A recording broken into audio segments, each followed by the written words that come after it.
It has been a roller coaster of a 2024 season for the Notre Dame Fighting Irish so far. A lot of negative, but also a ton of positive things to get super excited about, not only for the rest of the season, but for the future of the Notre Dame program. Let's talk about defense. Let's talk about some young guys that took the field against Purdue and have us licking our chops for the future of Notre Dame football.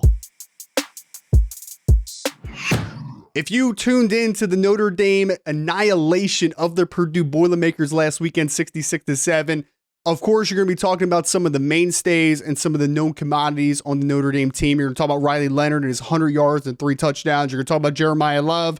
You're going to talk about some of the Notre Dame defenders like Benjamin Morrison, Xavier Watts, the veterans that we know.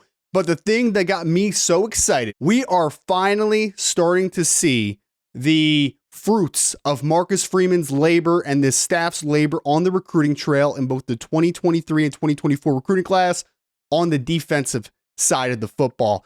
It was tough to ignore, folks, that when the second half especially got started, but even before the end of the first half, we saw several Notre Dame defenders from the 2023-24 recruiting class that were playing out of their mind against Purdue, against a Big Ten football program. By the way, I want to start on the defensive line because that is the spot that got me the most juice. I want to focus on 2 football players as we rattle off a bunch of youngsters for the Notre Dame Fighting Irish that certainly have the future of Notre Dame football on that side of the ball at an all-time high. We're going to be talking about Boubacar Traore. We're going to be talking about Bryce Young. These 2 young defensive ends, Boubacar Traore, sophomore in the 2023 class, and Bryce Young, 5-star in the 2024 class. With Jordan Botelho now injured, guys, I think I don't want to say blessing in disguise because I think that's a little disrespectful to Jordan Botelho, who was playing the best football of his career and really gave Notre Dame a great element at the Viper position. But it's hard to watch number 5 at defensive end, Boubacar Traore. You played a little bit of field end, a lot of Viper on Saturday. It's hard to watch him and not to get super excited. This is the explosive, long, twitched up pass rusher that Notre Dame has needed more of over the last few seasons. Him only being a sophomore, 6'4", now 240 plus pounds. This is the young man that if you ask me who's the next Notre Dame football player to have 10 plus sacks in a season, although it might not be in 2024, my answer would be Boubacar Traore, star sophomore. The other answer would be Bryce Young, who's only a true freshman, but at 6'7", 258 pounds, as Marcus Freeman said, he is just different. Notre Dame hasn't had a kid like him in a long time. Obviously, the son of former Notre Dame great Bryce Young, who's now in the NFL Hall of Famer as well. Bryce Young should be getting more and more reps as he gets comfortable in the season.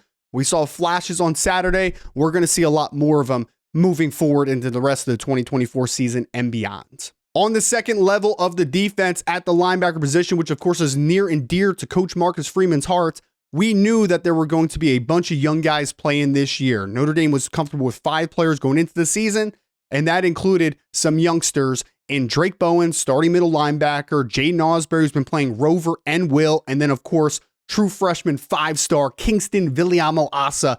And I'll have to tell you guys, I want to start with the latter there because number 27 was all over the field on Saturday. Tackle for loss, interception. It's hard to ignore the 6'3", 240-pound true freshman, and it honestly does overshadow the part of Drake Bowen is tied for second on this team in tackles and has been a steadying force at the middle linebacker position. Another former top recruits, Jaden Osbury, we've seen flash at both Rover and at Will.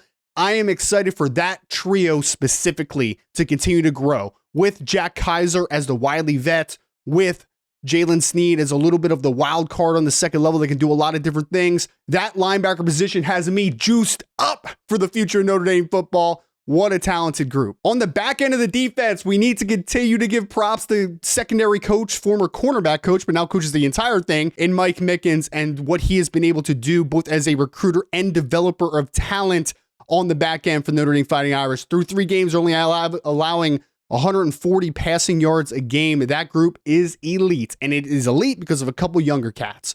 One is Christian Gray, starting field corner for Notre Dame, and then Adon Schuler, the starting safety opposite of Xavier Watts. Both those players have made big-time contributions so far and have been a steadying force, and they're the next wave. After Xavier Watts is gone after this year, after Benjamin Morrison is gone after this year, we're going to be talking a lot about Gray and Schuler along with younger guys like Kennedy Urlacher, like Luke Talich, like Leonard Moore. That secondary is the best and healthiest that it has been at Notre Dame in a long, long time.